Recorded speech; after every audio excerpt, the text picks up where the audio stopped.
Welcome back, everybody. Again, Bill Clayman here, your host, MC, program chair for Data Center World, and co-founder and CEO of Apollo. It was really cool to hear this panel. We're closely tied with Scott Data Center because, I'll be honest with you, our platform is the one running on there and serving up the use cases for a lot of those enterprise customers. But today, we're going to be covering one of my favorite topics, one of my favorite reports. If you all remember a gentleman named Tom Roberts, he was one of the people who, on the board, one of the people that helped bring up AFCOM. Who knows what AFCOM stands for? Silence. Silence. It's a much easier acronym than AI. I'm kidding, it's not. The Association for Computer and Operations Managers. But clearly, it's a lot more. I think there needs to be data center in there.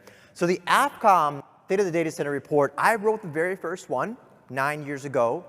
And I had a chance to develop the questions. I had a chance to develop a lot of the research. And what was really a proud moment for me was working with a group of researchers that were able to make this report market valid, right? It was real. It wasn't just Bill Clayman making up some crazy numbers. So I'm proud to present it every single year. Like when you send feedback to us, we make this report better. We make it improve. We ask more important, relevant questions every single time. So that's me. I'm Bill. I don't know what I'm pointing at. This was last year, probably to the screen or something. Must have been something important. Thanks for looking at that. I've been doing this for a really long time.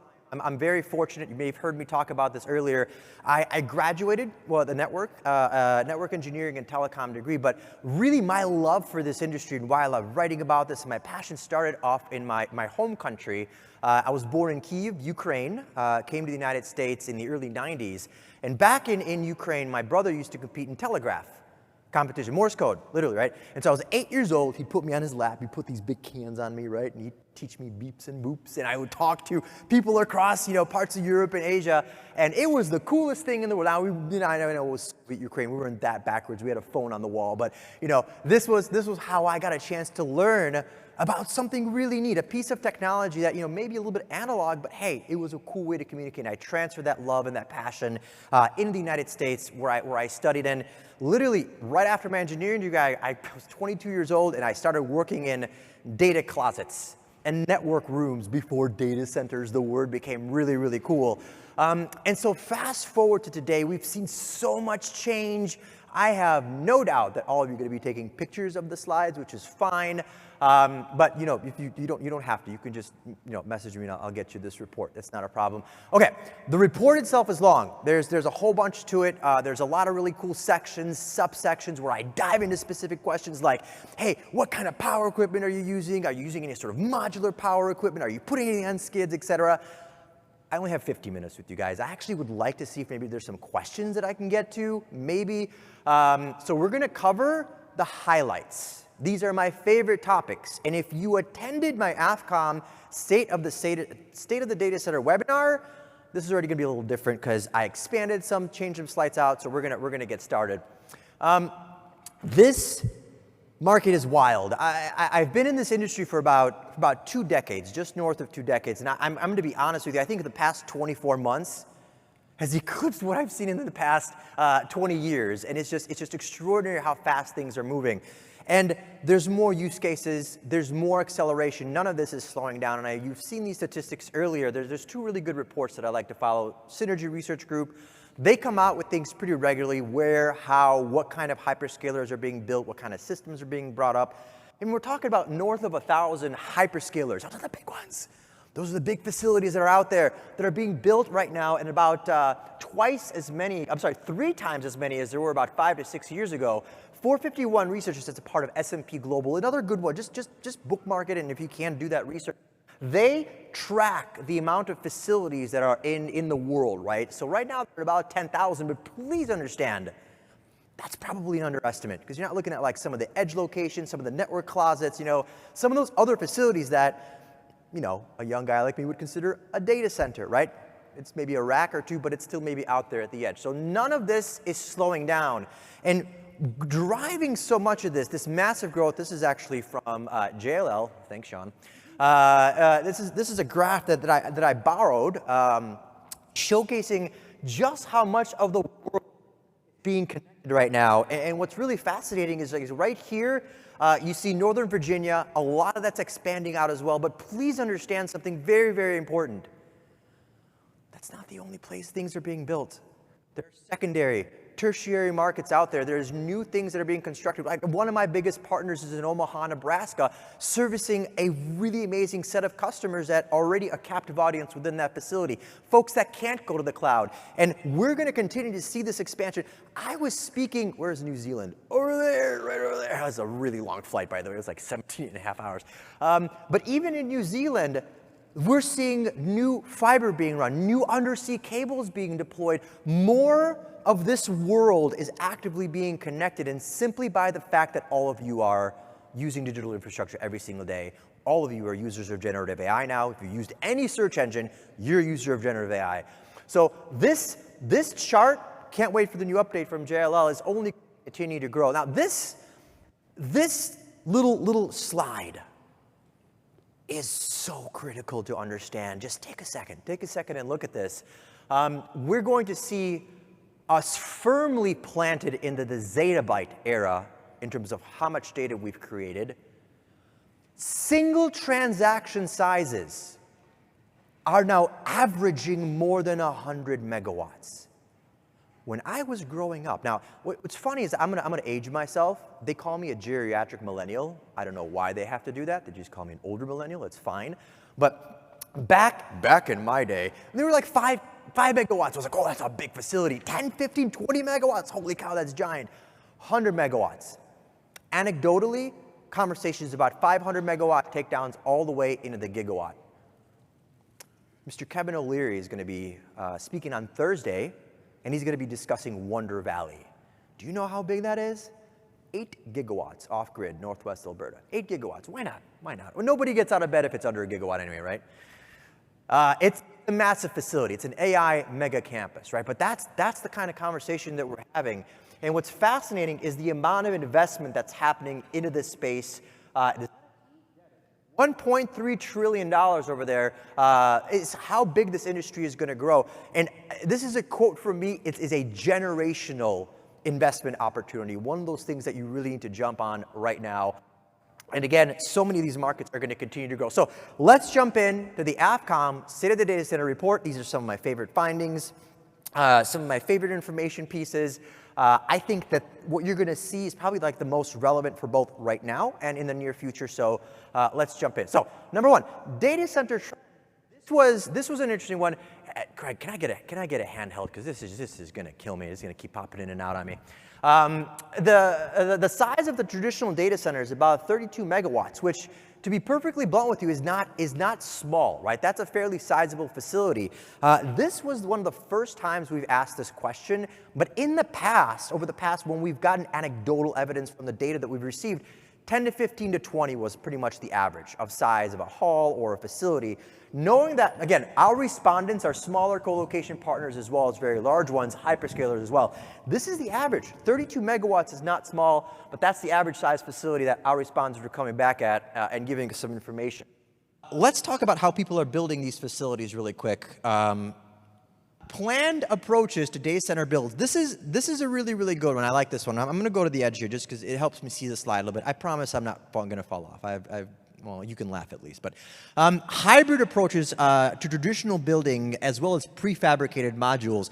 If you attended my Data Center 101 class, master class earlier today, you heard me talk about modular ecosystems and how cool I think they are. Being able to build out in puzzle pieces I think is really, really important. So the most common approach that we're going to be seeing, at least 33%, are going to be this hybrid approach, traditional sort of brick and mortar, but also prefabricated.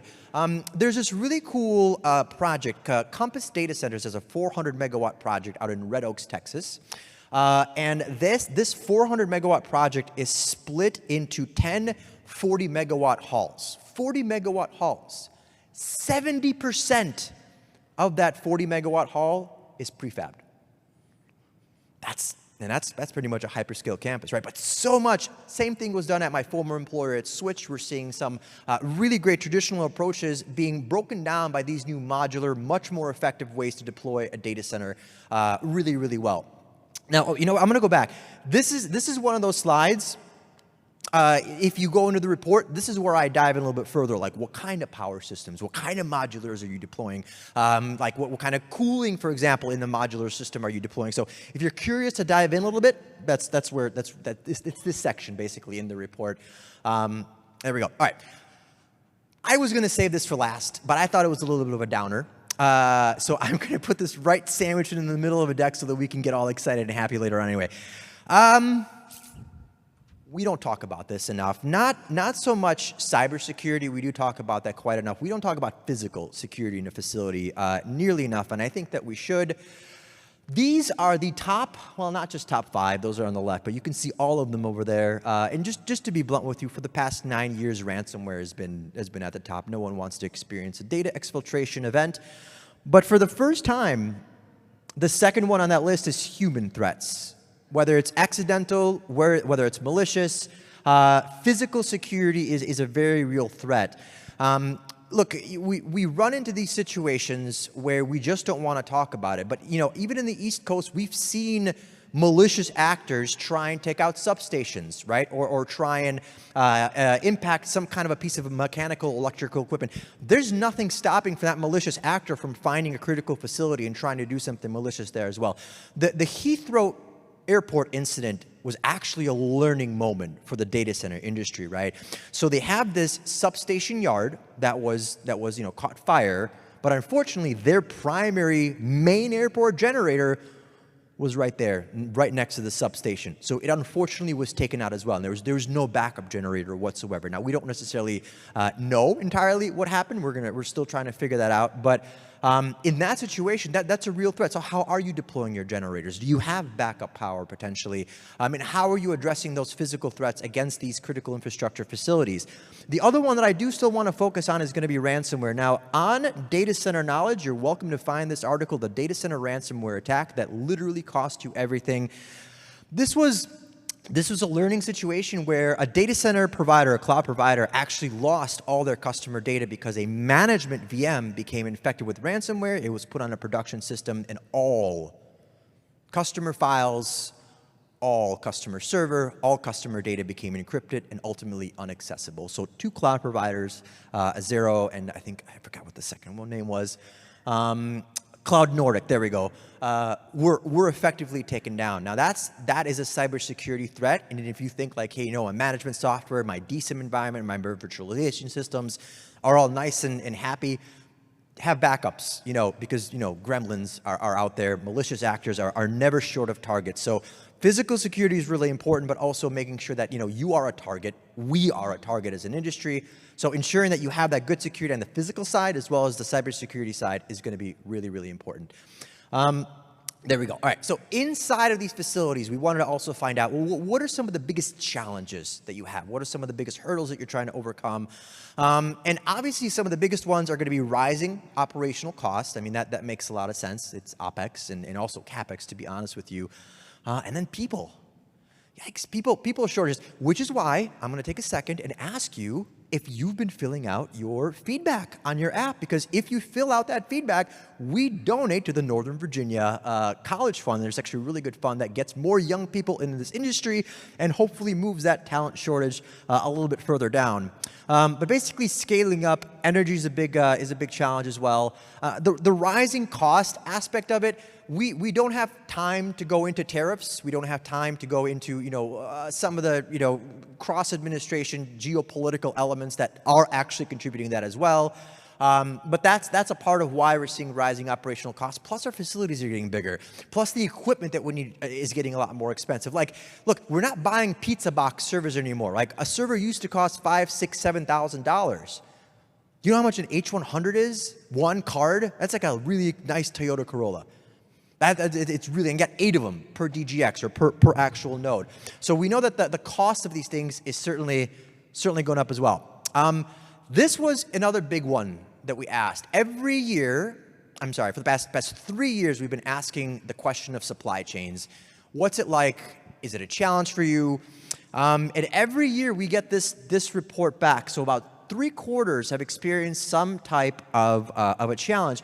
But what I'm really interested about is this number. It's been hovering between 20 and 16% where somebody has experienced some type of failure in their environment because they didn't have a specific component. Now, I'm not saying like the whole thing went down. That's not what I'm suggesting, but they experienced some type of equipment failure. My challenge to you is to make sure you have good supply partners, that you have global contacts, that you are resilient. You know, a part of an infrastructure, for example, like, and especially in these complex environments, if you're missing one component, a busway, a specific power system, you're talking about a beautiful car that you can't drive because it's missing a spark plug. That's how complicated it can get, and how these supply chains can impact everything. So that's my food for thought. Make sure you have good partners out there that can help you with supply chain to get your gear in this environment. Now, in case you're not sick of it yet, this is going to be our new future. We're going to talk about AI in the context of this report and what we found out. And I think this is going to be really important stuff here. So the question here was, what are data center operators doing to effectively become ready to implement and deploy this AI, right? And deploying AI capabilities. And what was fascinating is that we found that most respondents, about 64%, plan or will be deploying AI-capable solutions with very, very clear common drivers to support new use cases around AI, to create new service areas to support all of this. So you're seeing the majority of people actively, how do I do this? I know my customers are doing this. How do I capture and facilitate this market? I hate to pick on JLL because they just released this report. It was 5 days ago. 5 days ago, this article came out, and I think this is extremely pressing, and I want to make sure I impart this on everybody in this room. Right now, 15% of data center workloads are represented by artificial intelligence. By 2030, that number is going to go to 40%. And the question is simple: how ready are our facilities to start housing 50, 60, 70 kilowatts per rack? And people are going to start squirming because they're not always very comfortable, because there's still traditional airflow architectures. We'll get into that. But if that's something on your horizon, know that this is the direction of the market. We're seeing that in research, both in mine, JLL, and across the board, where these systems are going to be deployed for a simple fact: enterprises are asking for it, and more use cases are being developed. Well, what's the impact? Cool, you're going to deploy it. What does this ultimately mean in my facility, right? And we saw some pretty resounding results. I mean, this is across the board, right? We sent this out to tens of thousands of people, right? And we got responses from small traditional colos as well as hyperscalers. So we have and engineering firms and construction. Anyone who's an AFCOM member was able to respond to this. And a decisive majority, 80%, it's going to go up. Density is going to go up. We know it's going to increase capacity requirements, and 40% are expecting that these AI workloads capacity challenges to be upwards of 40%. It's going to go up 40%. So that's a fairly sizable increase. We're going to see the majority of people saying, we know it's coming. We know this is around the corner. We're seeing the trends, right? ChatGPT, yay, but our customers are asking for more practical use cases around AI, so we're seeing this change. All right. Let's talk about rack density. During my 101 class, if you guys saw, I brought up my little Vertiv rack. It's back at the hotel room. It's resting. But rack densities in the age of AI is been extraordinary. So this has been one of my favorite questions to ask, and this is one of those few ones. Again, we've changed a lot of stuff that has been around for 9 years. 9 years ago, when I asked this question, the average rack density was 6.1. And I'm really proud of this industry, right? We've excelled and we've grown with the average rack density, whereas it's about 16 kW per rack. But really, if you want to play in this AI game, you need to be right around here. So what this tells me is that only 20% of our respondents are effectively ready and prepared to deploy AI solutions. That's where you got to be. And the reason you have to be right there is, I'm going to give you a specific example, okay? Let's use this average rack density, 16 kW, right? So you got a rack. Everyone knows what a rack looks like. It's pretty standard. You put servers in there and stuff. And one single DGX from NVIDIA, just one. It's like 6 units. You put 8 cards in there. Consumes 10.2 of those 16 kilowatts for the entire rack. So what do? You put one unit in and a whole bunch of like blanking panels so you don't have the air escape. That's a horrible way to deploy a physical architecture that's very expensive. So you have to look at new ways, and you can see right over there, is AI going to impact, or how will this increase AI impact workload? You can see that most people say that there is going to be some type of an increase. So the reality of the situation, and we'll get into this, is that we've reached the limits of how much air can dissipate heat from mechanical equipment. I'm not saying airflow is going away. Please don't put that on LinkedIn. I'm going to get in trouble because I got a lot of airflow people that are my friends. And believe me, traditional compute isn't going away. We still need our Exchange servers. We still need SQL, VMware, Citrix. All that stuff's really important. But for example, my partner came up here a little earlier from Scott Data Center, and he's like, okay, we have a data hall to support those SQL and Exchange servers, but we have a data hall with Motivair, rear door heat exchangers. Let's slap a car radiator on the back of a rack, because that's kind of sort of what a rear door heat exchanger is, and be rated to support 70 kW per rack. Now, all of a sudden, their 115 captive audience customers are like, well, great, my data lives here already, but now I can also do my AI here. And that is an impactful, almost 100x revenue spectrum over doing managed services for email, for Exchange servers, for SQL, doing that kind of work. So the revenue multiple is huge. But the big thing is that you have to be able to support these kinds of rack densities moving forward, because if you're still sort of in the 6 to 10 to 15 kW range, you'll be fine. You'll support traditional workloads, but the basis here that I want everyone to sort of take away on this slide is that every data center is going to become an AI data center. It just depends on how fast you get there and the technologies you deploy. So the changes within the rack density, let's take a look at this really quick. Most respondents, about 65%, are expecting rack density to increase over the next 2 to 3 years or so, and a good number of those are expecting it to be increasing quite a bit. And we saw that we're going to see the rack densities increase. Very few said decrease. Actively looking at ways to increase, yes, and ways to do this, improving airflow and liquid cooling. I mean, I'm not surprised. So improved methods of containment, improved methods of delivering airflows. You don't have to try and figure out a way to dunk GPUs in dielectric fluid. That's not what I'm asking you to do, right? But you do need to start looking at ways that you can deliver liquid cooling into your facilities. Even if you're 3 years away from even entertaining the idea of AI, you need to start thinking about that architecture, just the architecture, right now. And if you're ever curious, I love having that chat, so just find me and I'll talk to you about it all you like. But this is something that's really important, because again, you want to improve airflow, but it's not the end all. When I worked at Switch Data Centers for about 4 years, one of the coolest things that we did was a patented chimney system that could support 55 kW per rack. Now there's some nuances about that, but that's still really, really neat, right? And here's the thing, right? We're still starting to hit limits of how much air can do. So even though that was really, really awesome, you still need to start to entertain the idea and concepts of liquid cooling inside of your facility. In some form, fashion, direct-to-chip, there's going to be many on the showroom floor in like an hour and a half that you can go and explore. But that's something I really do recommend.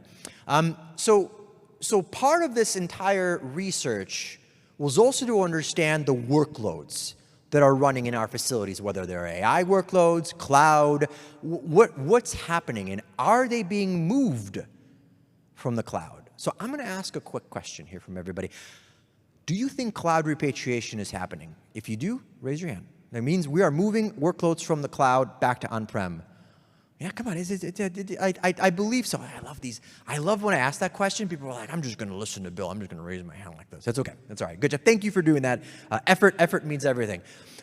So we asked this question, and most respondents, 80%, have stated they're seeing a migration of workloads from the cloud back to on-premise facilities, and 77% of those have said that they've seen a power load increase demand, and let's see, 27% have said that impact is fairly significant.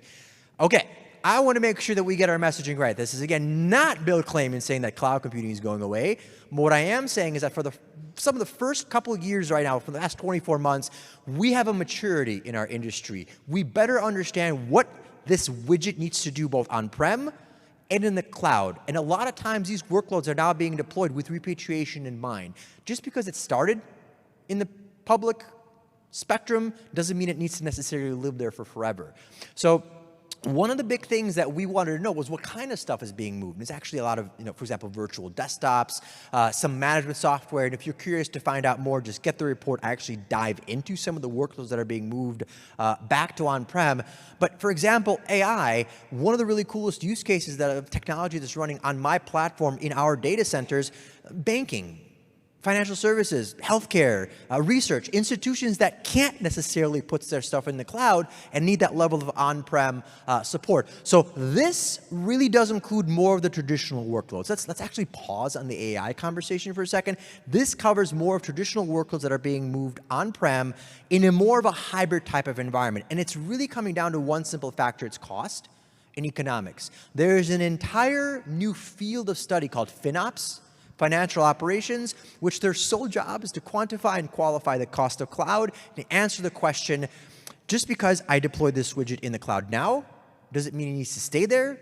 What does the cost look like a year from now, 5 years from now? When is the appropriate time for me to repatriate it or look at a different architecture? Rebecca Weekly from Geico, she's doing a session. I can't remember where it is. She's awesome. Geico moved from the cloud, their entire infrastructure, and they saved a lot of money, but they had an impetus, they had a very good use case, and they had a very good design. I recommend checking out that session, really pretty much to hear a practical use case around that in Geico and what they did. So I thought that was really, really cool. Speaking of really, really cool, let's talk about how you keep your data centers nice and cool. This was a good one. So this is the past couple of years we've been asking the same question again. We're curious about what is the state, right? And the good news is the majority of the people, around 66%, say that our cooling solutions meet our requirements. But interesting enough, 34% came back and said that their solutions are not adequate to meet the needs, including 21% who are actively looking for solutions. That number last year was also around 34 or 40%. I got to take a look at the number. That's not a low number. I understand that 66%, hey, we're good. But if you're talking about 34% of our industry, including a fairly substantial number, 21%, who's like, we're running out of cooling.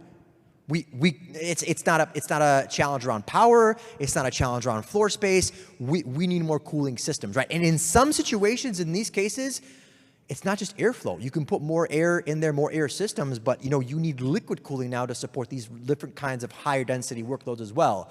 So just something to think about in terms of your environment, how you build it out, having cooling capacity, not just for today, but for tomorrow, in terms of what you're creating. Again, it's all use case specific, but obviously you got to keep your data centers pretty cool. Let me see if I skipped a slide. All right, I did. So liquid cooling. This is a newer one, right? We wanted to ask this question. Again, I'm not going to be surprised if people are going to be taking some pictures here, but what was fascinating here, about 20%, 19% of respondents have adopted liquid cooling in their facility right now. An additional third plan to do so within the next 12 to 24 months or so. That's not surprising. I think the 19% that responded are more of traditional, specific types of use case data centers that already had liquid cooling in them potentially, or were built for them. But we're seeing so many more start to look at it. And what's fascinating is the types of different kinds of liquid cooling solutions that people are looking at. So rear door heat exchangers, directed chip, two-phase immersion, single phase, and so on.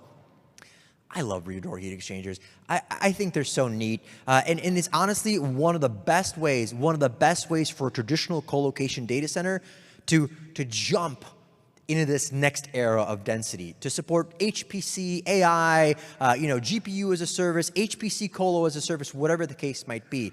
But in a rear door heat exchanger environment, you can keep your infrastructure largely the same. You really can, right? And if you have a raised floor, what a beautiful mechanism to put your water manifolds right underneath, right? Just got to make sure those tiles can support the weight. But that's actually a big reason why raised floors are making a bit of a comeback right now, is because, you don't have to put those water manifolds anywhere underneath or next to the rack. They go beautifully out of sight right underneath. That's actually what Scott Data Center did.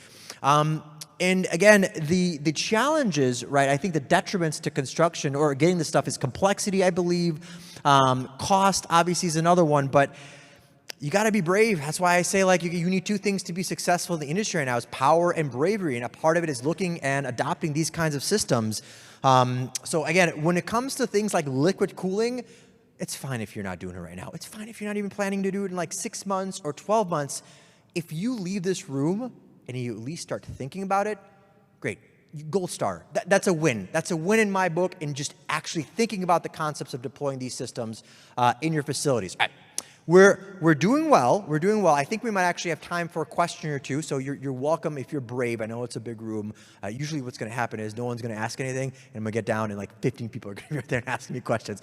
Your questions are important. Everyone wants to learn something. So I'll let you noodle on them right now. But let's talk about renewable energy. So I talked about this a little bit earlier, right? The biggest challenge and constraint in entering this market is power, access to energy.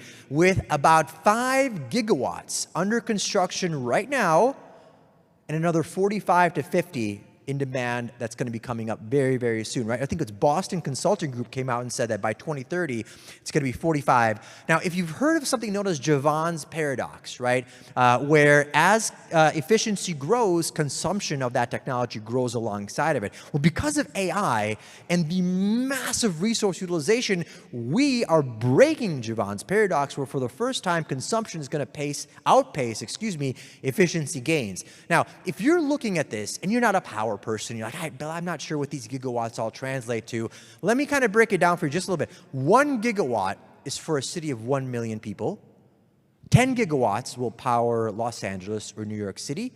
And 100 gigawatts is approximately 10% of all of the lights that are currently on globally at any moment. So when we're talking about in the US seeing about 50 gigawatt of demand, we'll have to find power for 10 LAs? That's not insignificant. That's a fairly sizable ask. And the other big thing you see in the left-hand side over there is that we're going to see data centers start to consume from 2.5 to 3% of global energy all the way into that 7.5, 8%.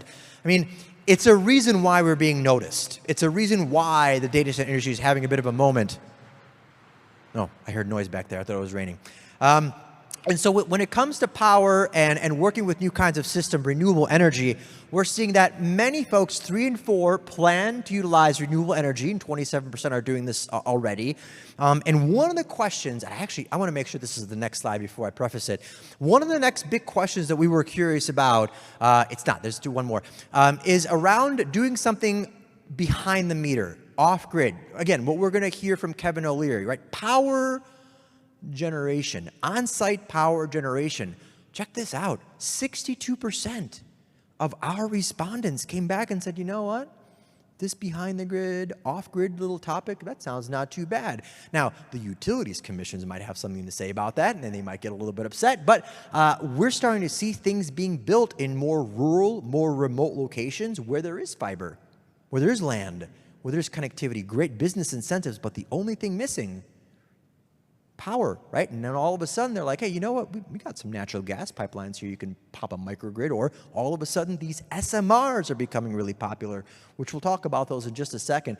But you're seeing, to be honest, I thought this number would be a little bit lower. I really thought that more people would just be like, I'm looking into it, or this is interesting, but I guess I shouldn't be surprised when the number one constraint to accessing this industry is power. So fossil fuel energy that's gaining traction in this industry. This is the 3rd year we asked this question. I actually have some notes on here that I want to make sure I reference properly. The first time we asked this question 3 years ago, nuclear was at 11%. Last year, it was 22%, and this year, it is at, was it 34? Is that right? 34%? 33%. So close. Thank you. 33% adoption, right? And this isn't people who are doing this right now, right? This is people who are actively looking in these solutions. And I think it's going to be a mix of natural gas and nuclear as a really great base load of power, because, the wind doesn't always blow, the sun doesn't always shine. But what's fascinating about this is that I remember last couple of years, I'm a big supporter, I'm a proponent of nuclear technologies, and even though I was there when Chernobyl happened, I still like nuclear technologies. But the really amazing thing about this, we had the nuclear workshop led by Brian Smith and a couple of others. Did anyone attend that? Anyone go to the nuclear workshop? Wasn't that awesome? Like practical practical, right? Here's how you do this. Here's how you get a license. Here's how you get a permit. Here's how you work with communities. It's no longer this ethereal topic. It's actually being deployed. Tomorrow, I'm taking the big stage with Google's head of clean energy and decarbonization and the Kairos Power leadership. You know what we're talking about? Their SMR. You know when it's being deployed? In 5 years, less, 4.5 years. The first reactor live in 4.5 years. Not 10, not 15, 4.5. I'm really excited about that conversation tomorrow. So please join me on the keynote stage. So this is the conversation. Now, it's not like in 5 years we're going to have 100 of them, right? So we are going to have other sources of power to fuel this. But I do believe that nuclear is going to have a massive impact. All right, we're coming up. We will have time for some questions. Again, I hope there's some good ones here. You've been churning your minds here a little bit. The one thing, if you want to learn more, I do recommend, there it is. This is the 2025 AFCOM State of the Data Center Report, written by yours truly. If you are an AFCOM member, you have access to this already.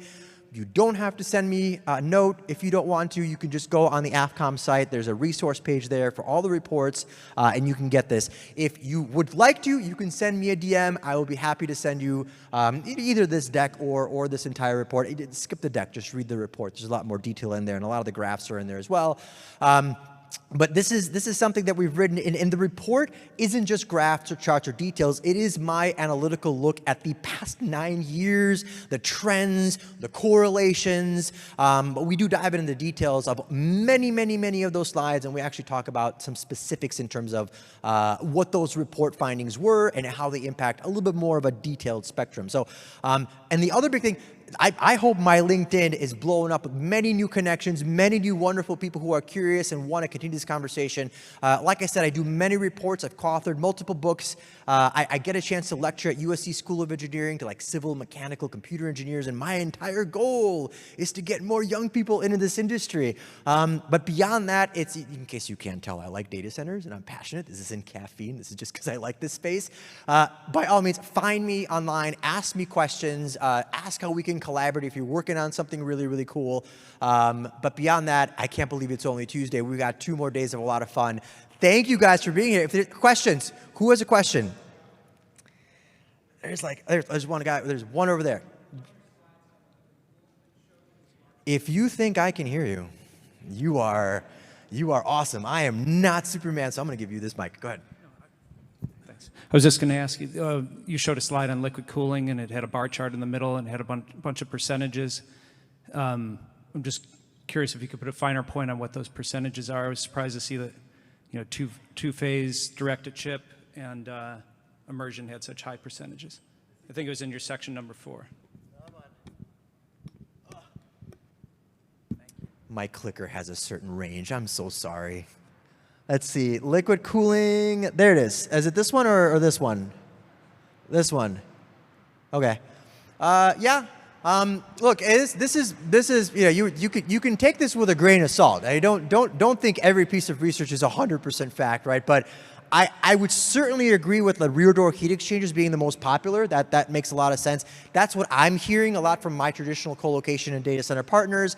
I think direct-to-chip single phase is also pretty popular because you can have a fairly traditional rack and run that direct-to-chip directly to the rack, so it's not too much challenge.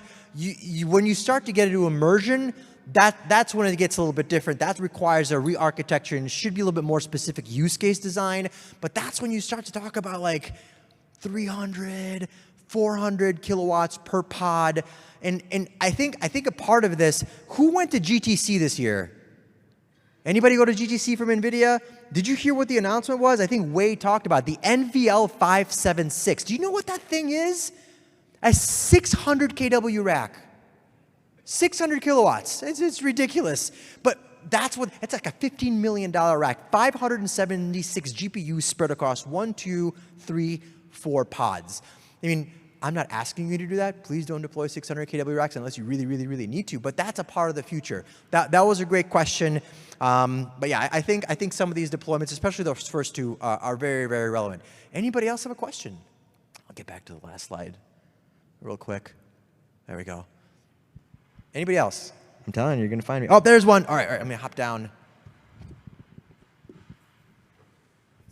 Thank you, Bill. Steve Caroselli. I've been in the physical security space for about 30 years, so thank you for bringing that slide up.